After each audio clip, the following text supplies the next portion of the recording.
हम लोग सीटेट के लिए इम्पोर्टेंट एमसीक्यू करने वाले हैं। पहला सवाल है, पृथ्वी की वायुमंडल की सबसे निचली परत कौन सी है? ऑप्शन है समताप मंडल, मध्यमंडल, क्षोभमंडल, तापमंडल। पृथ्वी की वायुमंडल की सबसे निचली परत होती है क्षोभमंडल। क्षोभमंडल पृथ्वी की वायुमंडल की सबसे निचली परत होती है। अगला सवाल है, निम्न में से किस मंडल को परिवर्तन मंडल भी कहते हैं? समताप मंडल, मध्यमंडल, क्षोभमंडल, तापमंडल। निम्न में से किस मंडल को परिवर्तन मंडल कहते हैं? तो परिवर्तन मंडल कहते हैं क्षोभमंडल को। क्षोभमंडल पृथ्वी की सबसे निचली परत है और इसको परिवर्तन मंडल भी कहते हैं। अगला सवाल है, वायुमंडल की विभिन्न परतों का विस्तार कितने किलोमीटर तक है? 600, 800, 1000 या 1200 किलोमीटर। कितना किलोमीटर तक वायुमंडल की विभिन्न परतों का विस्तार है? इसका आंसर हो जाएगा 1000 किलोमीटर। 1000 किलोमीटर तक वायुमंडल की विभिन्न परतों का विस्तार है। अगला सवाल है, वायुमंडल को कितने स्तरों में विभक्त किया गया है? 2, 3, 4, 5। वायुमंडल को किया गया है 5 स्तरों में विभक्त। वायुमंडल को 5 स्तरों में विभक्त किया गया है। अगला सवाल है, भारतीय संसद की प्राक्कलन समिति में लोकसभा के कुल कितने सदस्य होते हैं? 15, 20, 25, 30। संसद की प्राक्कलन समिति में होते हैं लोकसभा के 30 सदस्य। लोकसभा के 30 सदस्य होते हैं भारतीय संसद की प्राक्कलन समिति में। अगला सवाल है, भारतीय संसद की प्राक्कलन समिति में राज्यसभा के कुल कितने सदस्य होते हैं? 15, 20, 25 नहीं होते। तो प्राक्कलन समिति में राज्यसभा के कोई सदस्य नहीं होता। राज्यसभा का कोई सदस्य नहीं होता प्राक्कलन समिति में। अगला सवाल है, भारतीय संसद की लोक लेखा समिति में लोकसभा कुल कितने सदस्य हैं? 15, 20, 25, 30।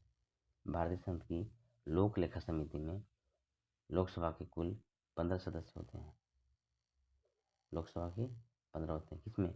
लोक लेखा समिति में। और प्राक्कलन समिति कितने होते हैं? तो प्राक्कलन समिति में होते हैं 30 और लोक लेखा समिति में होते हैं लोकसभा के 15 सदस्य होते हैं। अगला सवाल है, भारतीय संसद की लोक लेखा समिति में राज्यसभा के कुल कितने सदस्य होते हैं? तो भारतीय संसद की लोक लेखा समिति में राज्यसभा के 7 सदस्य होते हैं। राज्यसभा के 7 सदस्य होते हैं। लोक लेखा समिति में लोकसभा के 15 और राज्यसभा के 7, जबकि प्राक्कलन समिति में लोकसभा के 30 होते हैं और राज्यसभा का एक भी नहीं होता है। अगला सवाल है, भारतीय संसद की प्राक्कलन समिति का कार्यकाल कितने वर्ष का होता है? 1, 2, 3, 4। तो संसद की प्राक्कलन समिति का कार्यकाल 1 वर्ष का होता है। प्राक्कलन समिति 1 वर्ष और लोक लेखा समिति भी 1 साल का ही होता है। भारतीय संसद की लोक लेखा समिति का कार्यकाल कितने वर्ष का होता है? 1, 2, 3, 4। तो लोक लेखा समिति भी 1 साल के लिए बनाई जाती है। दोनों का कार्यकाल 1 साल का ही होता है। अगला सवाल है, प्रथम ओलंपिक खेल कब आयोजित किया गया? प्रथम ओलंपिक खेल कब आयोजित किया गया? 95, 96, 1895, 1896, 1897, 1898। तो प्रथम ओलंपिक खेल आयोजित किया गया था 1896 में। 1896 में प्रथम ओलंपिक खेल आयोजित किया गया था। अगला सवाल है, बहार, अमर, आजाद, पारस आदि किसकी प्रमुख किस्में हैं? अरहर, मक्का, गेहूँ, मक्का दोबारा हो गया। बहार, अमर, आजाद, पारस आदि किसकी प्रमुख किस्में हैं? तो ये आंसर हो जाएगा अरहर। अरहर की किस्में है कौन? बहार, अमर, आजाद, पारस। अगला सवाल है, भारत में सर्वाधिक सोयाबीन का उत्पादन किस राज्य में होता है? उत्तर प्रदेश, बिहार, मध्य प्रदेश, कर्नाटक। भारत में सर्वाधिक सोयाबीन का उत्पादन होता है मध्य प्रदेश में। मध्य प्रदेश में सबसे अधिक सोयाबीन का उत्पादन होता है। अगला सवाल है, निम्न में कौन सा भारत का राष्ट्रीय जलीय जीव है? कछुआ, घड़ियाल, मगरमच्छ, डॉल्फिन। भारत का राष्ट्रीय जलीय जीव होता है डॉल्फिन। भारत का राष्ट्रीय जलीय जीव है डॉल्फिन। अगला सवाल है, किस वर्ष वन्य जीव संरक्षण अधिनियम पारित किया गया था? 1970, 71, 72, 73। वन्य जीव संरक्षण अधिनियम पारित किया गया था 1972 में। तो किया गया था 1972 में। 1972 में वन्य जीव संरक्षण अधिनियम पारित किया गया था। अगला सवाल है, किस वर्ष वन संरक्षण अधिनियम पारित किया गया? 1970, 1975, 1980, 1985।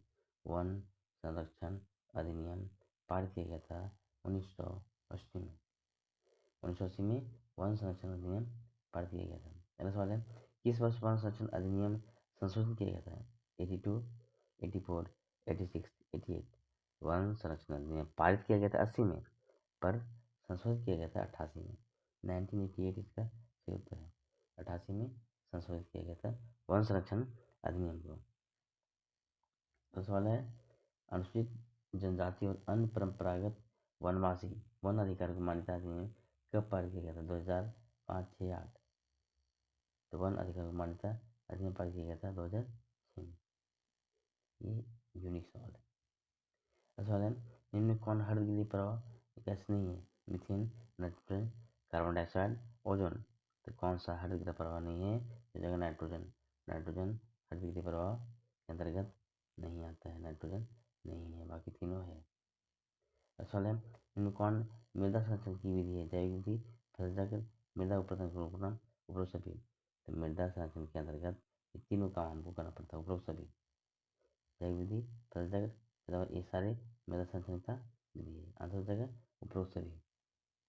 सवाल है, कंदरिया महादेव मंदिर किस राज्य में स्थित है? उत्तर प्रदेश, मध्य प्रदेश, बिहार, कर्नाटक। कंदरिया महादेव मंदिर स्थित है हमारा मध्य प्रदेश में। कंदरिया महादेव है मध्य प्रदेश में। सवाल है, कंदरिया महादेव मंदिर का निर्माण किस राजवंश के द्वारा करवाया गया? चोल, चेर, चालुक्य, चंदेल। कंदरिया महादेव मंदिर का निर्माण चंदेल वंश के द्वारा करवाया गया था। चंदेल वंश के द्वारा करवाया गया था। अगला सवाल है, कंदरिया महादेव मंदिर का निर्माण चंदेल वंश के किस शासक ने करवाया? यशोवर्मन प्रथम, धंगदेव, कीर्तिवर्मन, परमर्दिदेव। कंदरिया महादेव मंदिर का निर्माण करवाया था धंगदेव ने।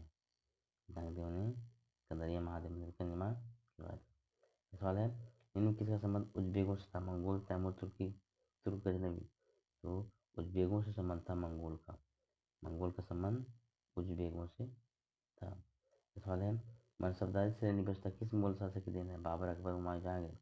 मनसबदारी श्रेणी व्यवस्था देन है अकबर का। अकबर ने मनसबदारी व्यवस्था चलाई थी। सवाल है, मनसबदारी व्यवस्था के द्वारा क्या निर्धारित किया जाता है? पद, वेतन, सैन्य उत्तराधिकारी सभी। पद, वेतन और सैन्य उत्तराधिकारी सभी मनसबदारी व्यवस्था से निर्धारित होता था। नेक्स्ट क्वेश्चन है, पूर्व मीमांसा दार्शनिक परंपरा से किसका संबंध है? कनाद, कपिल, जैमिनी, गौतम। पूर्व मीमांसा दार्शनिक परंपरा से संबंध है जैमिनी का। पूर्व मीमांसा जैमिनी। वैशेषिक पूर्व वैशेषिक दर्शन दार्शनिक परंपरा से किसका संबंध है? कनाद, कपिल, जैमिनी, गौतम। वैशेषिक दर्शन दार्शनिक परंपरा है कनाद का। वैशेषिक कनाद, वैशेषिक कनाद। पूर्व मीमांसा जैमिनी। नेक्स्ट क्वेश्चन है, सांख्य दार्शनिक परंपरा से किसका संबंध है? कनाद, कपिल, जैमिनी, गौतम। सांख्य दार्शनिक परंपरा है कपिल का। सांख्य किसका है? कपिल का। वैशेषिक कनाद का, पूर्व मीमांसा जैमिनी का। और सवाल है, न्याय दार्शनिक परंपरा से किसका संबंध है? कनाद, कपिल, जैमिनी, गौतम। न्याय है हमारा गौतम का। गौतम जी न्याय करते हैं। न्याय गौतम, कपिल, सांख्य, वैशेषिक, कनाद, पूर्व मीमांसा जैमिनी। ये था अंतिम सवाल। नेक्स्ट अगले वीडियो में। Thanks for watching.